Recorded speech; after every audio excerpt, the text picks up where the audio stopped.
Hello and welcome.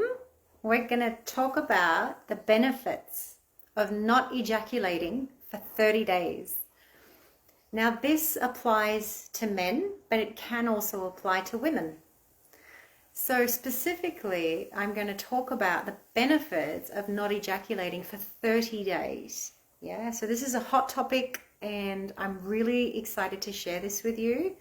And I want to share about the things you're going to need to do to prepare yourself to harness and integrate this extra sexual energy into your body. Yeah, because it's going to shift everything in your life, especially within those 30 days. So if you're interested, listen up. If you've got questions, I want you to pop them down in the comments. This is a hot topic. No one talks about it, and it's time we talk about it. So let's. So the importance of harnessing our sexual energy without leaking it out is profound. So in traditional tantric traditions, it is said that when we transmutate sexual energy up the spine, up towards the third eye center in this instance, we can access our super conscious powers. We can be more at peace. We are more grounded. Yeah, we're just better people overall. So if you're going to practice a 30-day exercise to retain your sexual energy, sometimes this is referred to as semen retention, slightly different, but I want to just briefly talk about the general aspect of not ejaculating for 30 days and the benefits of this. And I just want to take you through the different stages of this so you can prepare yourself. A ton of people have a heap of benefits from actually harnessing their sexual energy.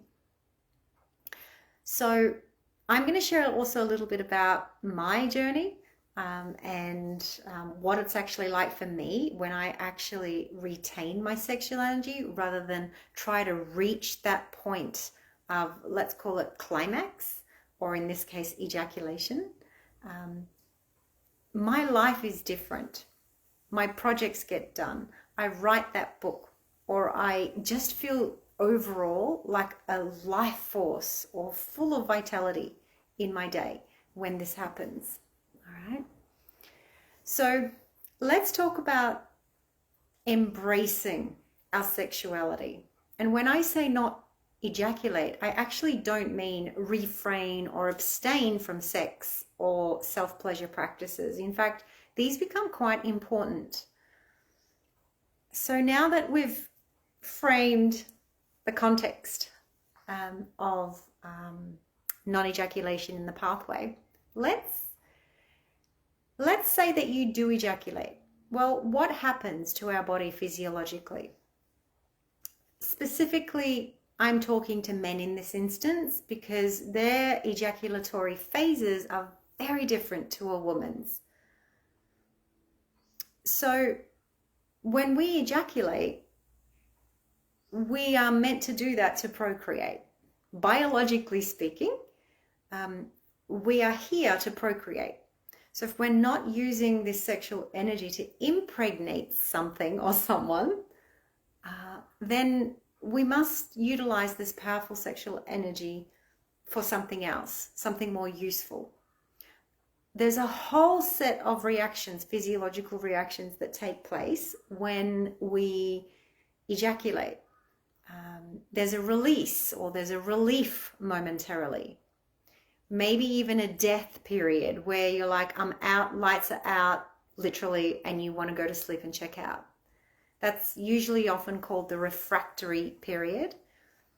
But after about 20 minutes,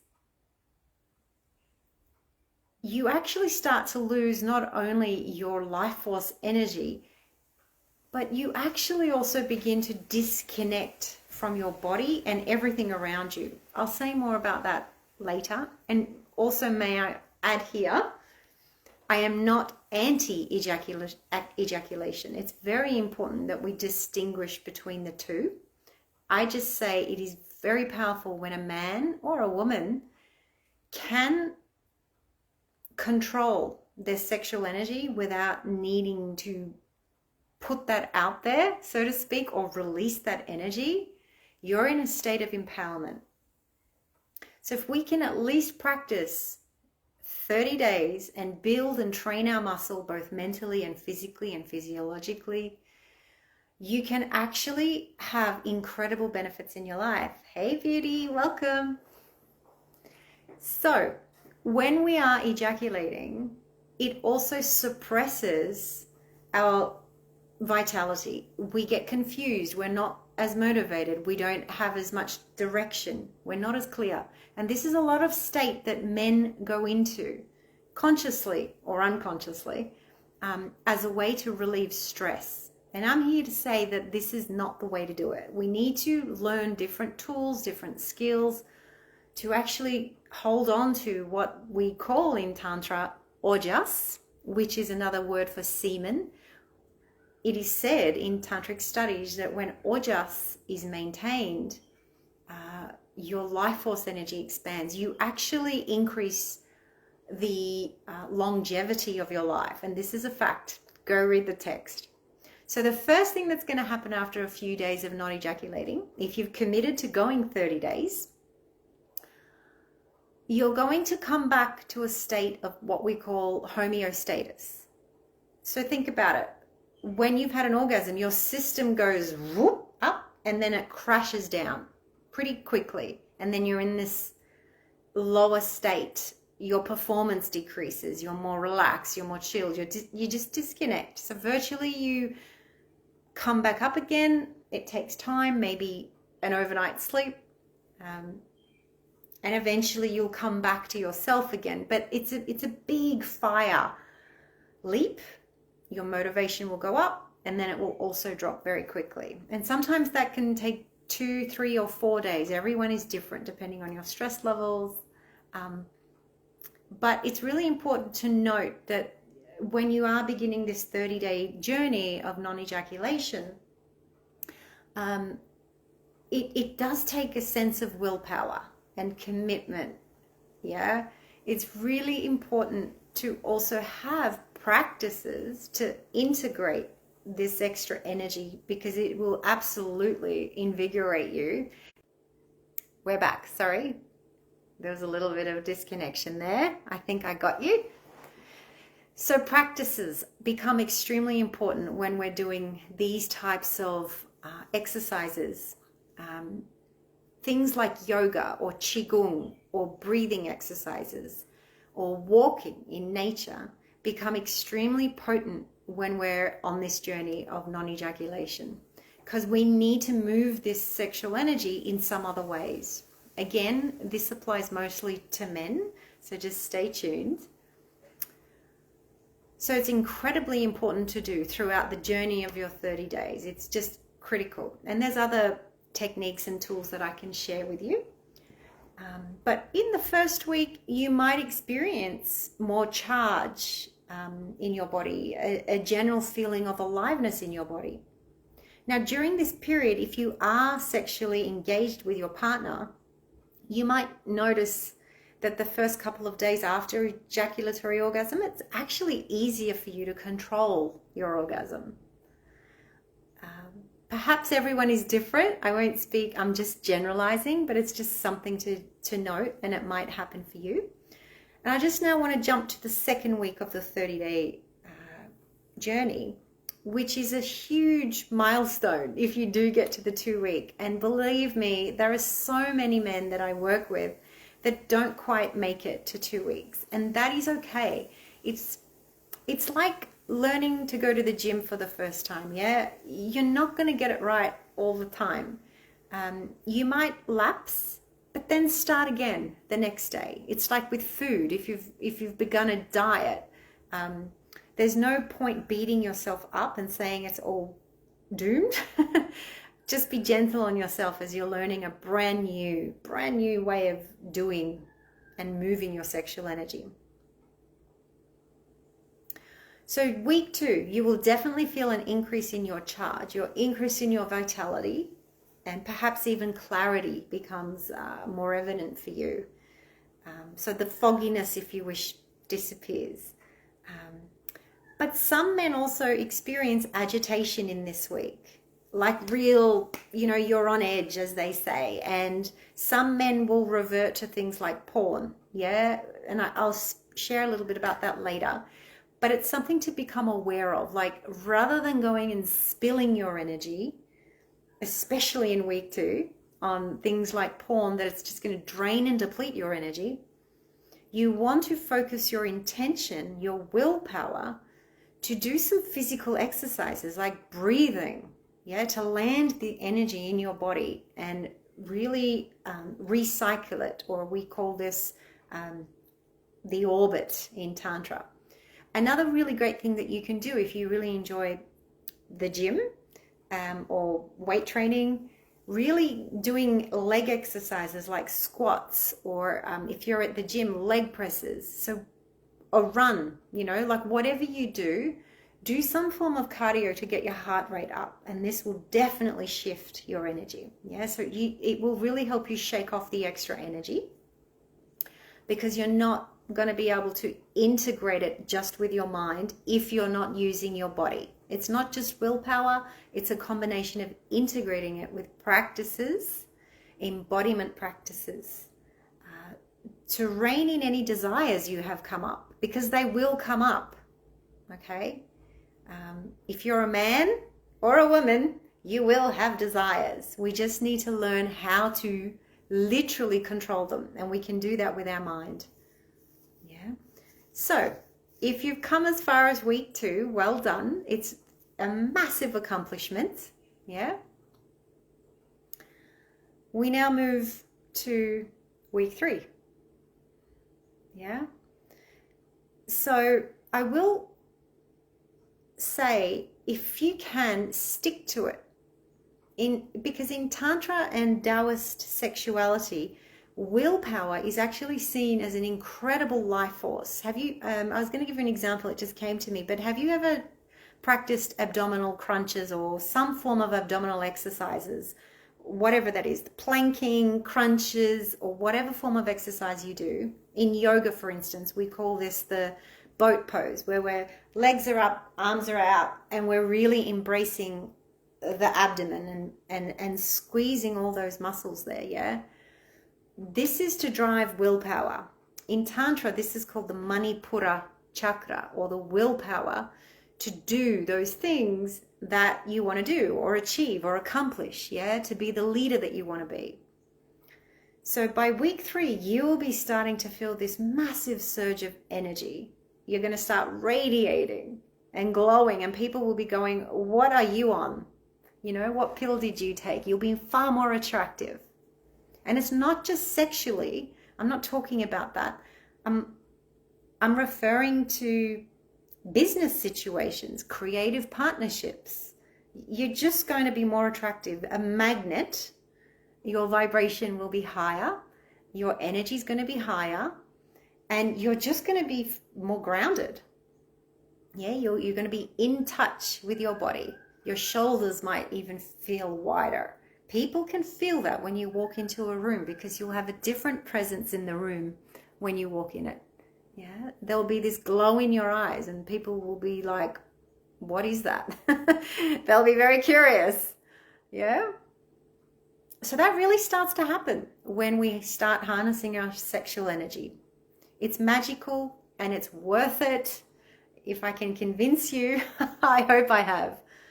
Now, if you have questions, I want you to start thinking about what they are and write them down in the comments below for me. Any question is welcome, and I will come to them, if not at the end of this call, definitely once we finish this live.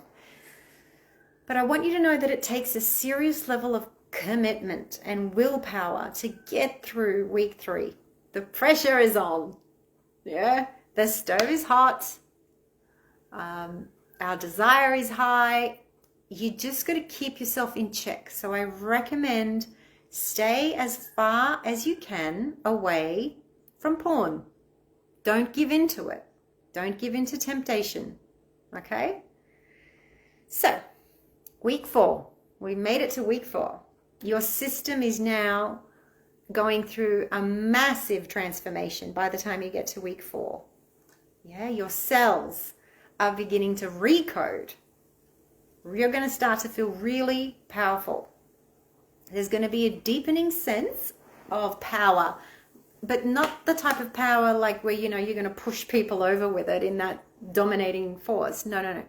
I mean, it's a depth of your being. It's your presence. You're going to be able to hold a bigger space of consciousness. People will feel that, okay? People will want to know what that is and be with you. And what happens there's a shift in your consciousness if you stick around usually till about the 4th week, because you're not in this cycle of whoop, ejaculate, ejaculate. Excuse me for the analogies, but you know what I mean. It's an addiction, okay? If you don't believe me, go and read the text. When we constantly go through this cycle of let's get excited and then ejaculate to release pressure from the body, this is not the way to release stress from the body. I can't stress that enough, okay? So, usually by the end of 4 weeks, it's like with anything. If you've been trying to come off sugar or alcohol, whatever it is for you, usually the first couple of weeks is very challenging. But by the time you get to week 4, you are a completely new human being. Your choices will be different. You will make different choices. I can guarantee it. That actually support and nourish you. That actually it starts to align with who you want to be. So if you want to become fitter, if you want to become a leader, a better father, a better lover, whatever it is that you want and desire for yourself, you start to become a magnet to all of this, yeah? And you'll start making better choices for yourself. For example, you won't stay up late at night watching Netflix and eating sugar and having beer. Yeah, so that's all a way to deplete our life force energy. So this will fundamentally change everything in your body by week 4 if you can come to this week. And usually some amazing benefits also start to happen physiologically, emotionally. Most mental health issues begin to really drop away. You just start noticing the way you perceive other people, the way you perceive life shifts. So all of this is all good and well, and I hope I've been able to inspire you to take on this challenge, which I highly recommend. Like I said, at least once. You've got to do 30 days. And by the way, most sexual tantric masters like Mantak Chia, he's an incredible resource if you've ever wanted to read his content. He says that everyone has a very different refractory period. So I'll speak to men, but he says depending on your age, anywhere from 16 all the way up to your 50s plus, he says in these statistics how often you should retain your semen before you ejaculate, which would actually help increase the longevity of your life and give you this life force energy. The numbers will probably scare you, so I won't call them out, other than to say this.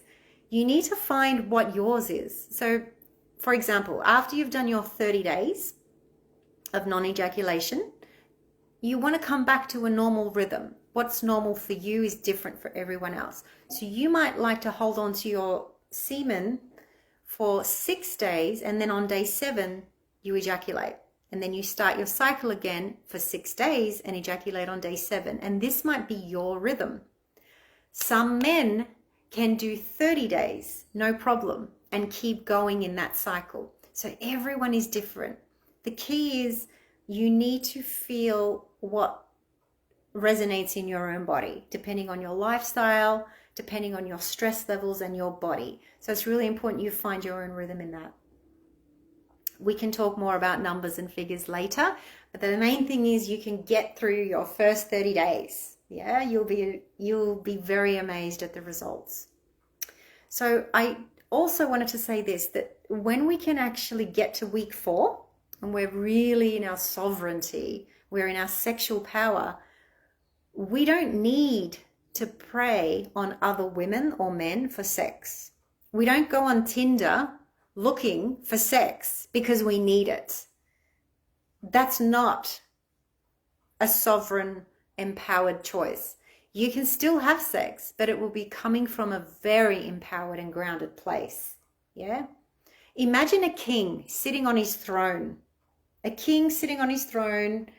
He's not going to be like on edge, I need to get this woman or this, I need to go fuck whoever I want. Excuse the French. No, a king on his throne is, he's in his power. He's like relaxed, looking at the world, ready to take on the world, ready to take on decisive action. He's protective. He's grounded. His heart is glowing. This starts to take over. And so you get into a new phase of balance, a new kind of awakening. At least that's my wish. Now, it is a challenge. So I dare you, and I also want you to really give yourself that gift, at least once in your life, to try this on. Yeah, if the results will really mesmerize you. So my wish is for men and for women, and this applies to women as well, but in most cases, men are the ones who feel the need to ejaculate more often than women do. Okay, so my wish is to awaken all of us into our own sovereign sexual beings, so you can have an embodied presence with yourself, with life, with everything. You'll look at a sunset and you'll cry. Okay, maybe not. You might think that's a bit dramatic. I do. I love it. Yeah. But it really begins to expand your awareness. Your intuitive awareness begins to literally awaken. Your center of awareness actually then becomes connected to your heart. When we can come to this place, all of a sudden, the resentments, the guilt, the shame, everything that we were holding on to that we didn't even know gets unlocked. We start to become better people. We're more relaxed. Yeah. Our perception of life begins to alter, and we begin to connect with everything much more deeply, much more intimately, and much more authentically.